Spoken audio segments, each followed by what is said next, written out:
A beam of electrons passes undeflected through mutually perpendicular electric and magnetic fields.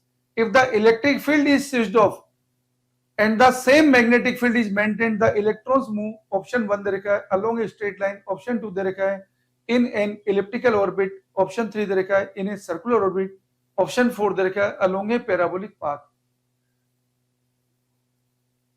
बच्चों यहां पे क्या है कि क्वेश्चन में इलेक्ट्रॉन बीम के बारे में आपको बोला हुआ है कि mutually perpendicular electric magnetic field में चल रही है, और कैसे चल रही है बच्चों? अनडिफ्लेक्टेड. क्वेश्चन में ये वर्ड बड़ा इंपॉर्टेंट है, ये कैसे चल रही है? अनडिफ्लेक्टेड. बच्चों अनडिफ्लेक्टेड जाने के लिए क्या है कि कॉन्सेप्ट ये बोलता है कि यहाँ पे इलेक्ट्रॉन बीम पे लगने वाला नेट फोर्स 0 होना चाहिए. मींस क्या है कि इलेक्ट्रिक फील्ड का फोर्स अगर बच्चों एफ ई लिखूं, मैग्नेटिक फील्ड के फोर्स को बच्चों मैं एफ एम लिखूं, ये मिला के होना चाहिए बच्चों 0, तभी चार्ज पार्टिकल जाएगा अनडिफ्लेक्टेड. नेट फोर्स जो ना बच्चों वेक्टर सम होना चाहिए 0, तभी चार्ज पार्टिकल जाएगा बच्चों अनडिफ्लेक्टेड. अब अगर इलेक्ट्रिक फील्ड स्विच ऑफ कर दिया बच्चों, देखो फॉर एग्जांपल अगर बच्चों मान लीजिए ये इलेक्ट्रॉन चल रहा है, इलेक्ट्रॉन पे बच्चों क्या है कि v वेलोसिटी चल रहा है. मान लीजिए बच्चों क्या है कि यहाँ पे इलेक्ट्रिक फील्ड ऐसे काम कर रहा है, तो बच्चों इलेक्ट्रिक फील्ड में इलेक्ट्रॉन पे फोर्स कितना लगेगा? अपोजिट डायरेक्शन लगेगा, क्योंकि Q नेगेटिव है, F equal to Q into E होता है.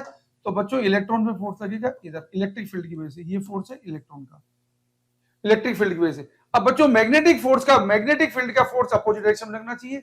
अब मैग्नेटिक फील्ड का फोर्स कहने का मतलब क्या कि अगर ये डायरेक्शन हमारी ऐसी बच्चों, तो यहाँ पे अनडिफ्लेक्टेड जाने के लिए मैग्नेटिक फील्ड के फोर्स को किधर आना पड़ेगा बच्चों? प्लस वाई डायरेक्शन में आना ही पड़ेगा. अब ऐसा कब आ सकता है? तो देखिए ये कॉन्सेप्ट है, मैग्नेटिक फील्ड का फोर्स आना चाहिए प्लस वाई में. ऐसा कब होगा? माइनस ई वी आई के क्रॉस बी वेक्टर. अब आप देख सकते हो बच्चों यहाँ पे क्या है कि प्लस जे केप में डायरेक्शन आने के लिए अगर आप आई क्रॉस के करते हो बच्चों, तो माइनस जे आएगा, माइनस माइनस प्लस हो जाएगा. इसका मतलब ये है कि बी को किधर होना पड़ेगा बच्चों? अगर आप आई क्रॉस के करोगे तो आएगा माइनस जे, माइनस माइनस हो जाएगा बच्चों प्लस. कहने का मीनिंग यहाँ पे मैग्नेटिक फील्ड होना चाहिए बच्चों प्लस जेड डायरेक्शन में. अगर magnetic field plus Z direction में होगा तो बच्चों ये इलेक्ट्रॉन अनडिफ्लेक्टेड जाएगा. ये कॉन्सेप्ट है. अब आपने इलेक्ट्रिक फील्ड हटा दिया बच्चों, सॉल्यूशन देखिए.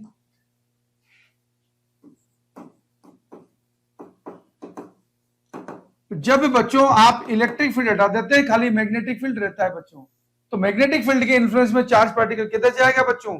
सर्कुलर पाथ पे जाएगा. आपको डायरेक्शन कैसे आएगी बच्चों? ये क्या है कि आप इलेक्ट्रो, ये वी है और ये बच्चों बी था, ये वी और ये बच्चों बी, तो फोर्स लगेगा किधर? इधर लगेगा बच्चों. ओके, लेकिन इलेक्ट्रॉन है तो अपोजिट लगेगा. तो बच्चों क्या है कि इसका पाथ कैसे हो जाएगा? M V square upon R equal to हो जाएगा बच्चों ई बी बी. तो आर आ जाएगा बच्चों M B upon E B. तो यहाँ पे ध्यान रखिए बच्चों, इलेक्ट्रॉन का पाथ सर्कुलर रहेगा, जिसकी रेडियस ये आपको दिखा रखी है, तो पाथ आएगा सर्कुलर.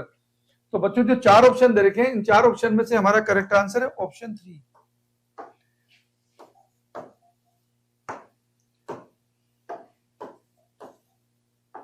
चार ऑप्शन जो दिखाए बच्चों उसमें करेक्ट आंसर है हमारा option 3, in a circular orbit.